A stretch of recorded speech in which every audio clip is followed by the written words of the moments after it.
बिस्मिल्लाहिर्रहमानिर्रहीम। 10th class students, अस्सलाम वालेकुम।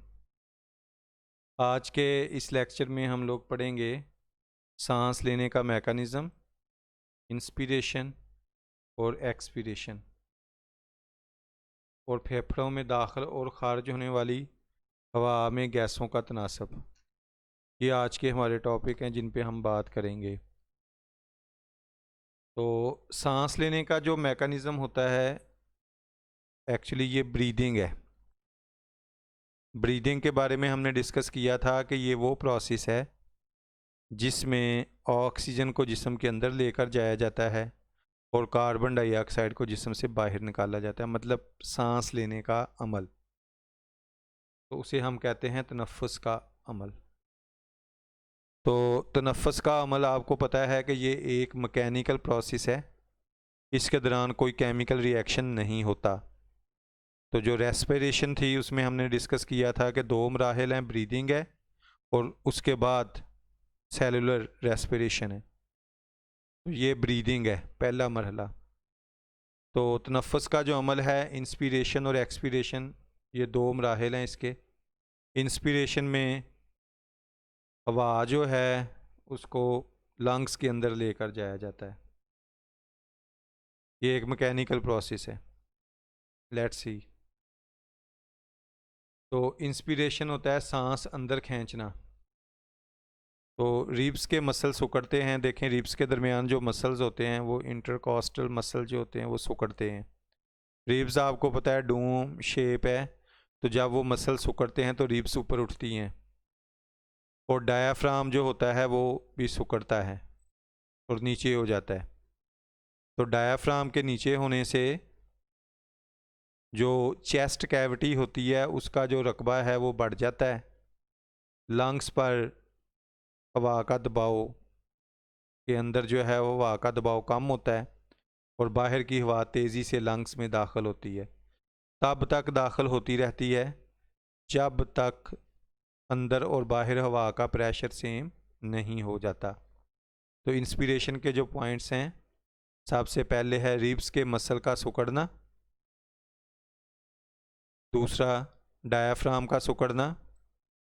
तो रिब्स के मसल के सिकुड़ने से और डायाफ्राम के सिकुड़ने के नतीजे में क्या होता है, चेस्ट कैविटी का जो वॉल्यूम होता है वो इंक्रीज़ हो जाता है। तो जब चेस्ट कैविटी का वॉल्यूम इंक्रीज़ होता है तो लंग्स के ऊपर दबाव में कमी आती है और उसके नतीजे में लंग्स फैलते हैं और बाहर की हवा लंग्स में दाखिल होती है। कब तक दाखिल होती है? जब तक अंदर और बाहर की हवा का प्रेशर सेम ना हो जाए। तो ये वाला जो प्रोसेस है इसको हम इंस्पिरेशन कहते हैं। उसके बाद है जी एक्सपीरेशन, हवा बाहर निकालने का अमल। तो वही प्रोसेस है कि रिब्स के मसल इसमें रिलैक्स करेंगे, डायाफ्राम ऊपर उठेगा, नॉर्मल शक्ल में वापस आएगा। तो रिब्स के मसल के रिलैक्स होने से और डायाफ्राम के मसल्स के रिलैक्स होने का नतीजा क्या है, चेस्ट कैविटी का रकबा कम होना। और वो रकबा कम होने से क्या होता है, लंग्स के ऊपर दबाव बढ़ता है और लंग्स सिकुड़ते हैं और हवा उनसे बाहर आ जाती है। इस प्रोसेस को एक्सपीरेशन कहते हैं। ये देखिए आगे इसकी डायग्राम है। ये इनहिलेशन यानी इंस्पिरेशन में हवा अंदर दाखिल होती है। इस प्रोसेस में क्या होता है, रिब्स के मसल ऊपर उठते हैं और डायाफ्राम नीचे होता है। लंग्स का जो साइज़ है, जो चेस्ट कैविटी है उसका साइज़ बढ़ रहा है और हवा अंदर दाखिल होती है। और एक्सपीरेशन में क्या हो रहा है, डायाफ्राम ऊपर उठ रहा है और रिब्स नीचे हो रही हैं और लंग्स के ऊपर दबाव बढ़ता है और हवा बाहर आती है। तो ये जो हवा इस तरह से ये जो प्रोसेस है ये चलता रहता है, हवा अंदर बाहर आती जाती है। इस प्रोसेस को हम लोग कहते हैं ब्रीदिंग। तो एक नॉर्मल इंसान में जो ब्रीदिंग की शरह होती है वो 16 से 20 मरतबा फ़ी मिनट होती है।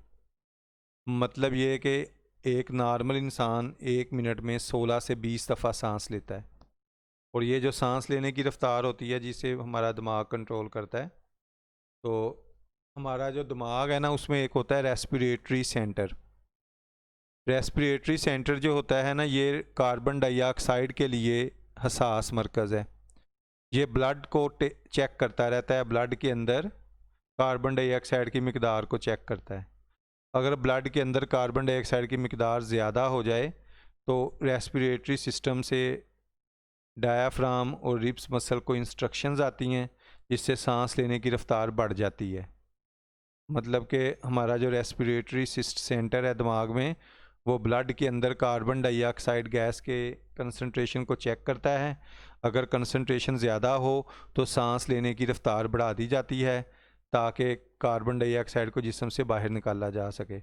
तो मशक्क़त करने के दौरान या अगर आप सख्त जिस्मानी काम कर रहे हों तो सांस लेने की रफ्तार जो है वो 30 से 40 तक 40 मरतबा हो सकती है। मतलब नॉर्मल 16 से 20 है, और अगर आप कोई जिस्मानी काम करें या भागें दौड़ें तो उससे तनफ़्फ़ुस की रफ्तार बढ़ जाएगी, 30 से 40 मरतबा जो है वो हो जाएगी। और तनफ़्फ़ुस की जो हरकत हैं ये भी काफ़ी हद तक गैर इरादी हैं, लेकिन हम इसे कंट्रोल कर सकते हैं। अपनी मर्ज़ी से ज़्यादा आप सांस ले सकते हैं, लेकिन ये एक्टिविटी आपको थका देगी।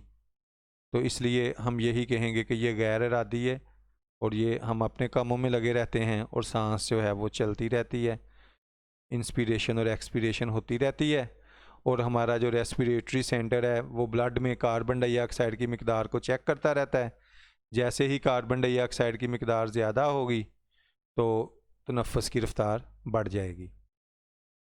तो उसके बाद है जी, सांस लेने के दौरान जो आप हवा अंदर लेकर जाते हैं और जो बाहर निकालते हैं उसमें क्या फ़र्क होता है। हवा में आपको पता है गैसों का मिक्सचर है। हवा में ऑक्सीजन होती है, हवा में कार्बन डाइऑक्साइड होती है, हवा में नाइट्रोजन होती है, पानी के बुखारात होते हैं और गर्द के ज़रात भी होते हैं, और हवा टेम्परेचर भी हवा का होता है। सर्दियों में आपको पता है जो हवा है वो ठंडी है और गर्मियों में गर्म होती है। तो ऑक्सीजन की मिकदार जी, जब आप सांस आम नॉर्मल जो हवा में ऑक्सीजन की मिकदार है वो 21% होती है। मतलब कि सांस लेने के दौरान 21% ऑक्सीजन की मिकदार होती है, और जब आप बाहर जो हवा निकालते हैं उसमें 16% रह जाती है। मतलब ऑक्सीजन इस्तेमाल हो रही है। हवा में आम नॉर्मल हवा में कार्बन डाइऑक्साइड की मिकदार 0.04% होती है, और जब आप बाहर निकालेंगे तो उसमें 4% होती है। मतलब कार्बन डाइऑक्साइड की मिकदार बढ़ गई। नाइट्रोजन जो है वो रिएक्टिव नहीं है, वो 79% ही रहती है। मतलब जब आप हवा को अंदर लेकर जाते हैं उसमें भी 79% होती है, और जब बाहर निकालते हैं उसमें भी 79% होती है। और उसके बाद जो वाटर वेपर या पानी के बुखारात हैं अंदर दाखिल होने वाली हवा में, वो काबिल तगैर होते हैं, मतलब तब्दील होते रहते हैं। एटमॉस्फेयर पे डिपेंड करता है कि आप किस तरह के माहौल में सांस ले रहे हैं।